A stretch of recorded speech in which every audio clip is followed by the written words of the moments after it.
Hey guys, it's Kary Oberbrunner. I am thrilled to be with you today. I have a very special guest, Dexter Godfrey. How you doing, man? Whoop whoop! What's happening with you, man? Well, listen, Dexter, we've met many, many years ago. I think we're going on our seventh year of knowing each other, and I love the fact that every year out of your busy schedule, you block time to spend time with the tribe, the Igniting Souls Conference. It's fantastic. We're going to give people a little teaser about what your content is today. I'm going to ask people if they're watching, I'm going to ask them to just type in where they're from so that we can announce them. We got Karen already jumping in. Our theme today is going to be how to move your audience to action. Why? Why is that important? So Dexter, why don't you give people, and by the way, if you guys know Dexter, if you've heard Dexter, go ahead and type in the comments below if you've heard him, if you remember what he spoke about, if he inspired you. But Dexter, let's talk about why do you block time, first of all, every October? Just give us a couple sentences about, because I don't know. I mean, you and Tiffany, I met your wife last time, but give us a quick snapshot. Absolutely. I'll tell you, Kary, out of all of the conferences that I go to every year, yours is one of the ones that I look most forward to. I mean, matter of fact, from our last conference, the moment we got off the plane, my wife immediately went to the calendar for 2018 and says, Dexter, these dates, we're going to get a babysitter for the kids. I am going back immediately. And some of the things that she learned from your last conference, she was able to go and immediately start applying it to our business. So we are sold on the conference. I love it. Well, listen, a lot of times speakers think that it's all about what they say on stage, and then they leave, and then they're done. That's a very unsuccessful way to think. That's how I used to think about books. You know, I write the book, you buy it, now we're done. Hope you have a good life. Why is it so important that speakers continue the journey and they don't just step off the stage and it's over? What is it? Why is it so important to move your audience to action? I think it's important because I think you use a term called the author's journey, or is it the hero's journey? Yeah, both, definitely. And in that, a speaker, you're doing a disservice to yourself and your participants, because I like to say your audience should participate in your presentation. You are carrying them on a journey. You have them, whether it's for 5 minutes, a half an hour, or as long as your presentation is, they're on a journey with you. And then you don't want to just drop them off at the end of your talk and say, okay, that's the end of the ride, folks. Especially if they have enjoyed spending time with you, they want to have another opportunity to engage you. And you owe it to yourself as well as your audience to continue that relationship. I love it. Well, listen, Dexter, I've heard you speak in so many different settings, and you know what's funny? I don't know if I told you this. The audio people that we use to run our conference, they've said that you are a speaker that they need spotlights on, they need roving microphones, they need all this stuff. You listen, not everyone has to be like Dexter Godfrey to be a speaker, but you are so engaging. How did you get comfortable in your own skin? Like, when did you find your style? Was it you came out of the womb like this, or when did you kind of refine your style as a speaker?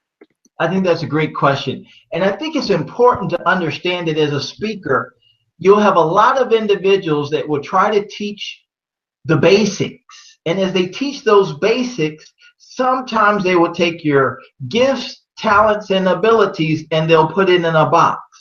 I know when I first started to speak, I tried to do what people taught me to do. All right, Dexter, stand still. Here's the mic and don't move from that space. And I tried that. I saw some individual that was speaking right into the mic the first time, and I tried that, and I think I busted my lip the first time I did that, so I realized that wasn't the way to go. That's And good. for me, it was a lot of nervous energy. And it's okay to be nervous when you speak. I tell anybody that if you're not nervous when you speak, no matter how long you've been doing it, Yeah. then something is wrong if you're not nervous. Interesting. So when I get up there, I take those nerves and I've got to refocus those nerves, because that could be a good thing. When you have those nerves, what do you do with them? Some people turn it into fear and make sure that their talk, it comes through in their talk if they use it for fear. So for me, I use that nervous energy and I redirect it. So sometimes I'm walking around, I'm running, I use that energy, and that's one way that I get it out. So some experts will tell you Dexter has broken every rule there is to speaking, but it's become a part of me now. And I always tell everyone you should feel comfortable, and as long as your audience is engaged with what you do, then it's okay to do it. I love what you're saying. Listen, you and I both have a friend who always speaks on a stool, sitting on a stool, and he breaks all of the rules by sitting on a stool. But he's been told that, well, he told us why he does that, because he feels more comfortable. He's a little bit older, and if he feels like he's always standing for all these hours, now he's focused on his back pain and this type of thing. I love what you're saying. Listen, Dexter, I hate scripts, okay? And I'm going to be really vulnerable here. Can I be really vulnerable and share something here? Please. I had a panic attack on stage one time in high school play. All my stuttering demons came back at me again in the middle of a rehearsal, dress rehearsal. To this day, I hate scripts. I absolutely hate scripts because I feel that now I'm boxed in. And so I always have an outline, but I like to waver from that, and I like a guideline of where I'm going. Even today, we don't have a script. I don't like scripts. Scripts scare me because I feel like there's no life to scripts. Now, other people say, hey, I need a script. If I don't have a script, my mind's going to go blank. Listen, Dexter, I love what you're saying. You use that nervous energy, you say. What would you say to people who are watching us? By the way, thanks, guys. And I see we have Donella from the UK. We have Kimberly. We have Ruth Pierce, who you know very well. We have a lot of good people. Go ahead, say where you're from. But Dexter, what I hear you saying is you broke the rules from what the people. Listen, you've won Toastmaster awards. So I appreciate that. So let's talk about that, because in order to break the rules, you got to know the rules. Oh, I like that. That's tweetable. In order to break the rules, you need to know the rules. Talk about that. That's fantastic. Because a lot of times it's okay to try to find what your comfort level is. And when I say comfort level, that means you're able to be comfortable with who you are, but you can still present in a way that's engaging to your audience. Now, similar to something that you said, can I be vulnerable right now as well, too? Yeah. Oh, I hope so. I thought you were. I didn't know you were pausing. I was going to go ahead and just keep going. All right. So here it is. And someone says that if you tell everybody your awards, they'll like you. But if you show them your vulnerability, they'll love you.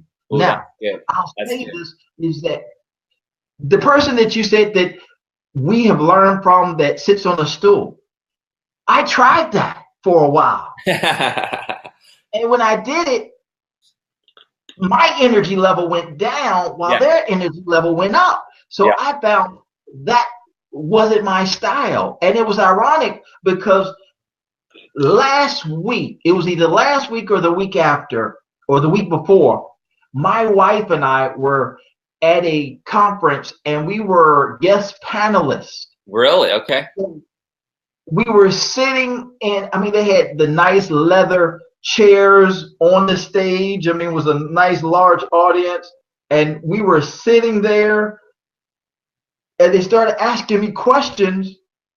And my voice started cracking, man. I was so embarrassed because I was sitting down and my wife told me, she made me try to feel better. She said, well, Dexter, if people really, really don't know you, they won't know that your voice cracked the way is, but I know it was because you weren't really walking around getting out that energy. And it was a unique moment for me because I thought that I would be able to master it. But at that time, that size audience and that topic, I needed to walk around. But as a couple, we had to sit down. So it was a learning experience for me as well, too. And as you're speaking, don't be afraid to try to push open your comfort level a little bit. Remember, your comfort level is always either contracting or expanding, but it never remains the same. So you should never do the same exact thing on stage. You always should say, well, let me see if I feel more comfortable this way. How does this present? And then try to tweak it ever so often. So what I hear you saying is you're always practicing. You're always testing. What would have happened, Dexter, if you were in that big room and you noticed your energy, your voice cracking? What if you would have asked, what if you just would have stood up? Do you think people would have freaked out? Or do you think that could have been a very powerful moment for you too? Is just, I get it, you're sitting next to your wife and then you stand up and say, audience, I'm going to ask you for permission to stand because this is so important. I mean, couldn't you have done that? Would that have been okay? You know what? I think that would have broken all the comfort zones of everyone up there. And it's good.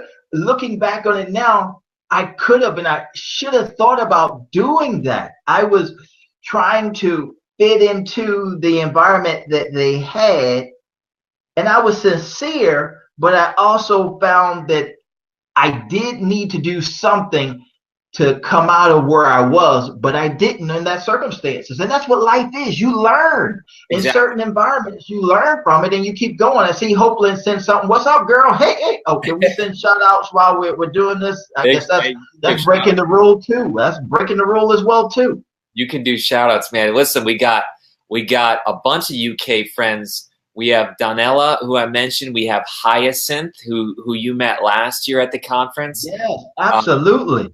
We have Kathy, who's saying that she was lucky enough to have a professor who insisted that we were authentic when we presented. I love what we're saying, man. We're being kind of real here today, which is, I think, the best way to be.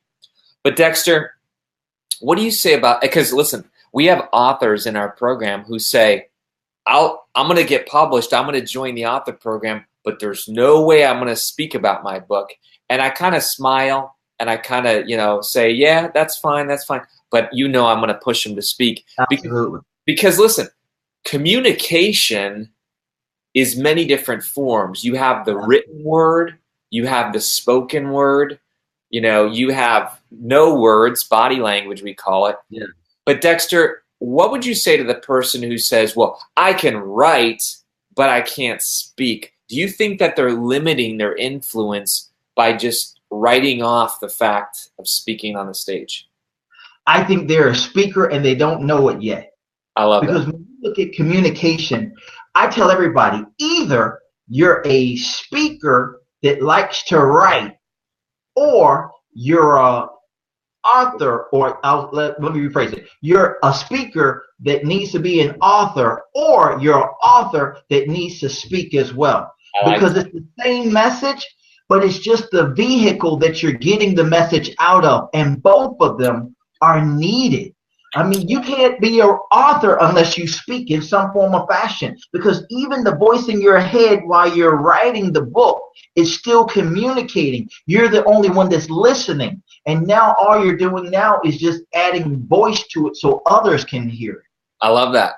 And listen, you talk about breaking rules. I totally echo that. I heard Seth Godin speak one time, and his entire talk was essentially a slide deck. And it wasn't like a slide deck where it was super small font where he was just sitting there read it, but he was very much into big pictures that kind of set a scene in a story. And yet I've heard from a lot of people, well, the real big speakers, they don't use any slides at all. Listen, I've seen people use props effectively, but I think what you're saying in all this is find your voice, be yourself.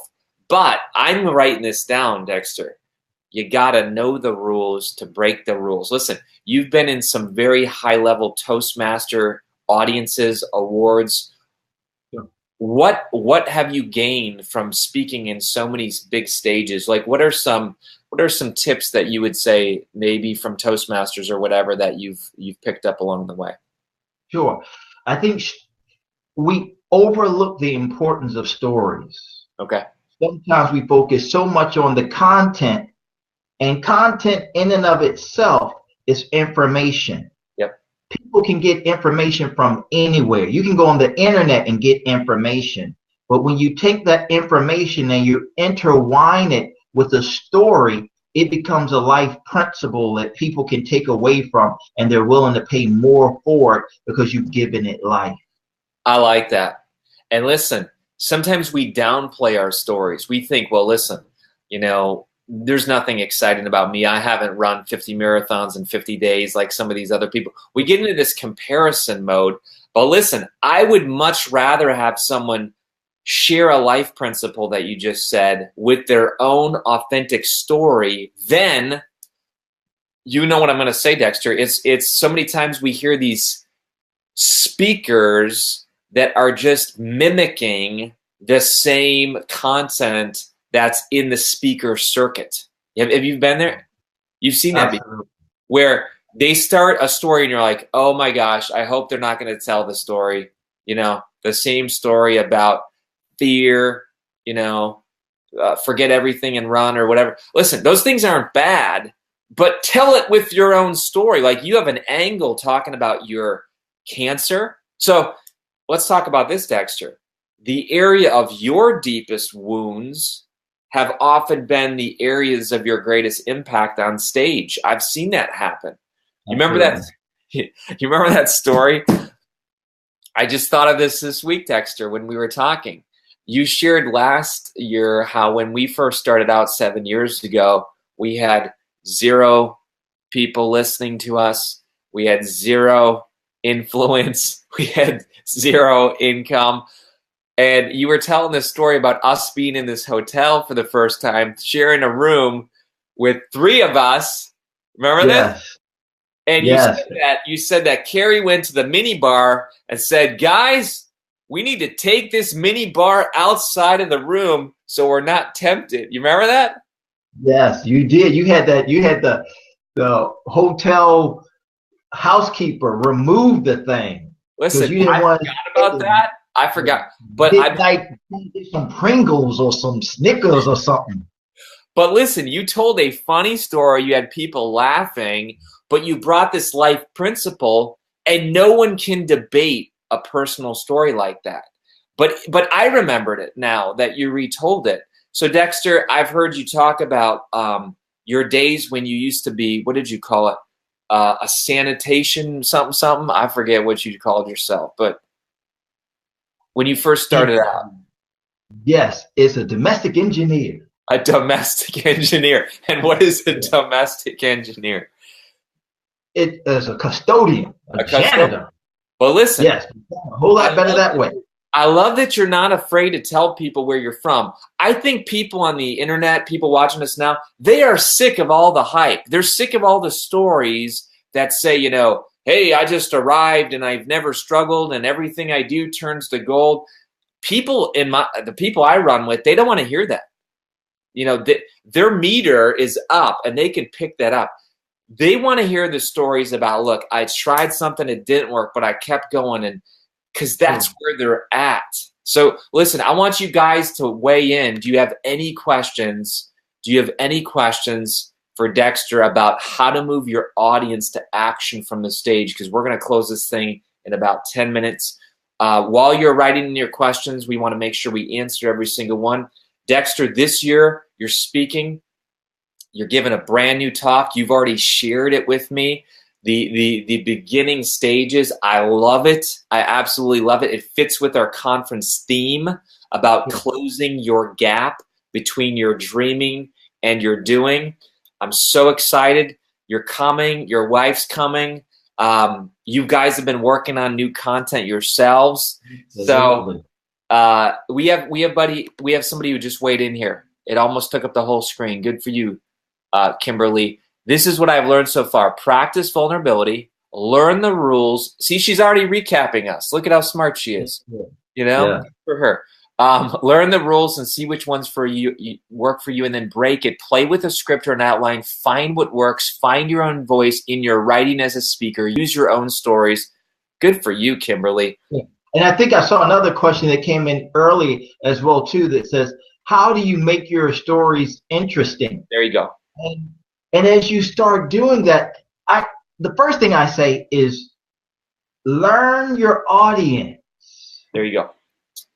I'll use the example of fishermen.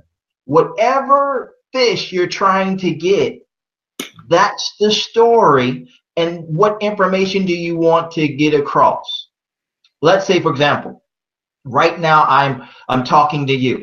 And as I'm talking to you out of the corner of my eye, I see that the mail truck is going past. And let's say that I want to talk about delivering good content. Have you ever experienced a time in your life when you just wonder when is information going to be delivered to you? Well, the other day when I was looking outside my window and I just saw the mailman that go by, I started thinking about what's his job about? I mean, can you imagine carrying a large amount of bags, and in that bag is information? For some people, it could be a bill. It could be a birthday card. It could be something that they've been looking for every day, where I might have neighbors right across from me looking out the window and saying, has the mailman gone? Has the mailman gone?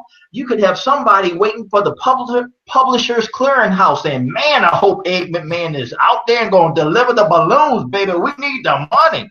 Or you've got some people that are waiting to hear from their grandchild or somebody, there's a love letter there. But imagine how important that letter and that information is. Now think about your content. When you're delivering information in the audience, everybody is waiting for you to be the mail person. I like what that. Information are you going to give them? Now notice, I just created that story just from a little mailman that was driving past my house. And what I like about stories is that if you don't have a lot of stories, you can borrow someone else's. Say, you know what, I was talking about Kary the other day, and one thing I remember about Kary, that they were so poor. I mean, I'm not going to finish the story because it's your story, but I use that story sometimes, Sure. But it's yours. Sure. I love that. Listen, I'll share one tip that I do. You can see my phone here. You can see different notes here. The point is this, Dexter, I got all kinds of notes here. When I'm driving in the vehicle, the nice thing about smartphones is it has a speaker. And so I'll talk notes to myself. I think I've seen you journal and write down notes. But I think as a speaker, Dexter, once you say that you're always taking in content, it's not just, oh, it's time to write my speech. I better get in speech mode. It's as you go through life, you're talking notes to yourself. You're writing down stories and points and headlines. Is this true? Absolutely. And it's one of those things where we talked about before, that life is giving you stories all the time. Now it's up to you to take that life and give your life stories. Because now once the story comes to you, you can either let it go past you, or you can turn around and say, you know what? That's a good story from someone cutting you off, or you're driving and there's a detour. How many of us have taken detours in life? Or maybe there's something that a child has said, or something that an adult has said, or if you're in a relationship with somebody has said something that other people in the audience are going to relate to and say, hey, I thought it was just me. You're looking for stories that your audience is going to say, me too, that's me, I like you. Absolutely. Sherry just typed in here. And by the way, listen, can one of you guys or ladies type in the ignitingsoulsconference.com link? Because I can't do that because I'm managing the dashboard right here with Dexter and I. But I hope you're liking a taste of this. And listen, if you want the full story, if you want Dexter on stage, you got to come to the conference. So ignitingsoulsconference.com. It's October 26th through the 28th. Let me give one more tip here that I've seen you do so well, Dexter. I'm sick of speakers who think they're something, okay? Meaning they arrive into the room and they emerge from the back curtain and dispense their goods, and then they retreat from behind the curtain. Listen, we've both gone to conferences like that. Some of them have bodyguards. It's like, who do these people think they are? You know what I'm saying? That they can't relate with the people that are actually needing the help that they have. One thing that you do, Dexter, that actually every speaker at our conference does, they show up early, they stay late, they sit at the tables, they interact, they talk with people, they help people, they coach them in between the corners of life. I mean, that's what our speakers do. But Dexter, I know that you've done this because I've seen you do it. I try to make it a point as well. I purposely greet the audience one by one in the room earlier. Talk about why you do that, and have you found this to be true, that when you're on stage, those are the friendly faces that are looking at you. Those are the people that, you're taught as a speaker to go to a few friendly faces in the room as you're speaking. Do you find that the people you talk with before your speech even starts, do you feel like those become the friendly faces? Absolutely. I think there's several things that you just said that we really need to unpack. Number one is, when you have opportunity, you definitely want to connect with your audience. One of the best ways to do that, if possible, is to know the audience that you're dealing with. If you know you're going to be at a conference, then try to do as much research of that conference and those individuals as possible. If you've been hired to come in to speak for a company or organization, learn about that company, learn about that organization. Now, if you have an opportunity to come in and engage with the audience before you speak, absolutely. That's one of the greatest things you can do. If you don't have that opportunity, then the best thing that I recommend is try to connect with the audience in a quick way from the stage. Sometimes you can do that either using your personality. Sometimes that could be a fact that your audience is looking for. Sometimes it could be a story. So when you talk about the story, do you want the story to be uplifting? Do you want the story to bring down barriers as you start talking with your audience? So I use a set way, depending on the audience, to see what's the best way to connect with them as quickly as possible. That's good. That's good. Listen, I used to speak a lot at colleges, because one of my books was kind of for college students. College students at chapel do not want to be there for the most part. So you walk into this room and they're sitting there, like this, and they're sitting there with their headphones and their phone. And I would try to be silly. So I would go up to people and I'd say, "Hey, what's your name?" I said, "My name's Kary and I'm a bald guy with a girl's name." And a lot of times they wouldn't even laugh. They just sit there and I'd be like, "What, you don't think I'm funny?" And then they'd start cracking up, But it's sometimes you just got to make fun of yourself and just be a little bit silly, because people take themselves way too seriously. Do you agree? Sure. And I think it also depends on what you want to get across to the audience. I mean, you have some individuals. That's why it's so important to know your audience. I can't stress it enough. Let's say, for example, if you want to be that standoff type of person where you've got the bodyguards, you've got other people around you, and you're going to be bigger than life.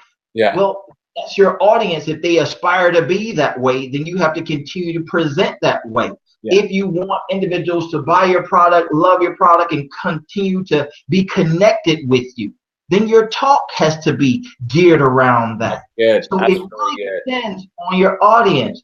And then as you start talking with your audience or engaging your audience, use the vocabulary of your audience.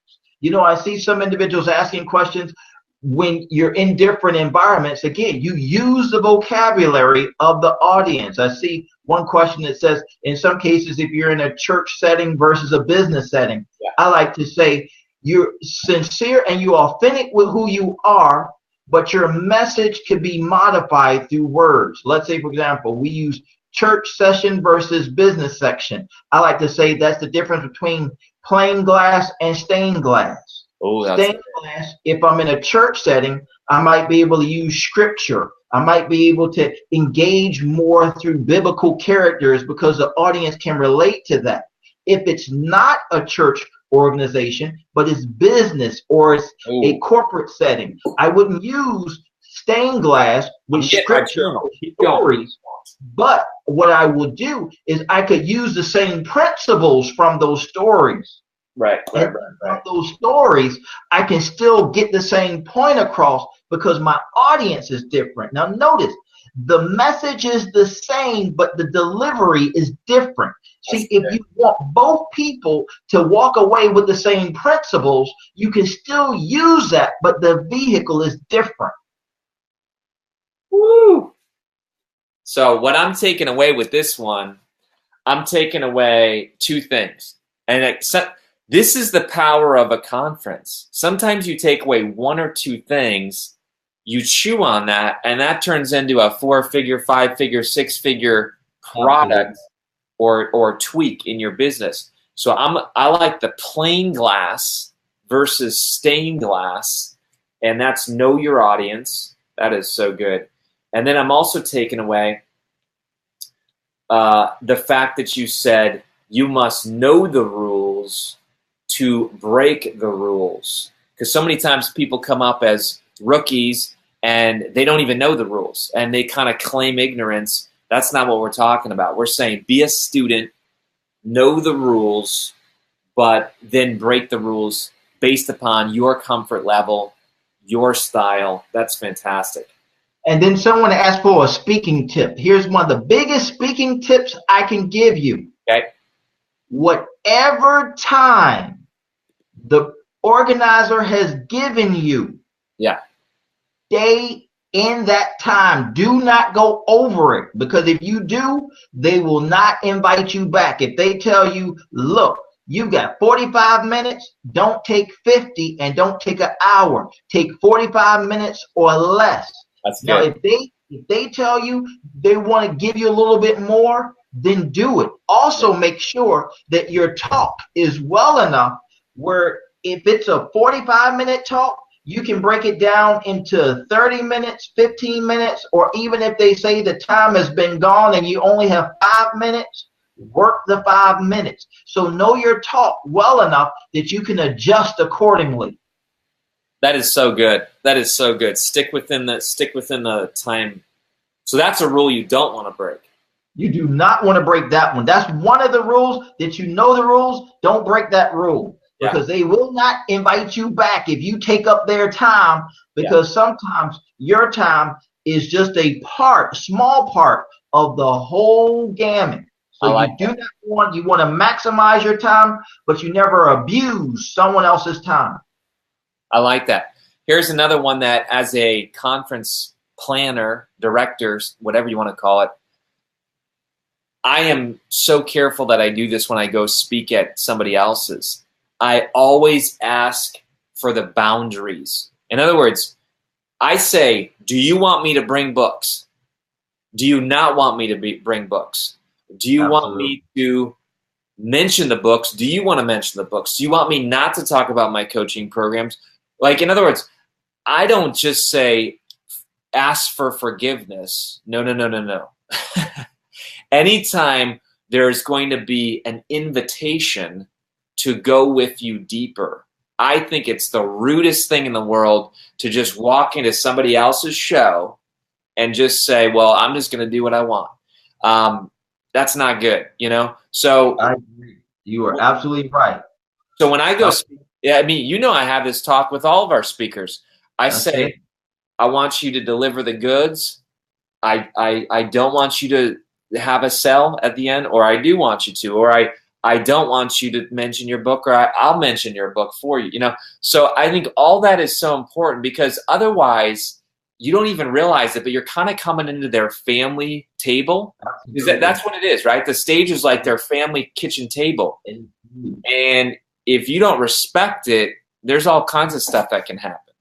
It's like they say, Elvis has left the building and he will not come back because they will not invite you back. So you definitely honor the people that bring you in, see what their goals are, see how your book, your talk can help that organization. And that is a key that you definitely do not want to break, but they will continue to ask you back.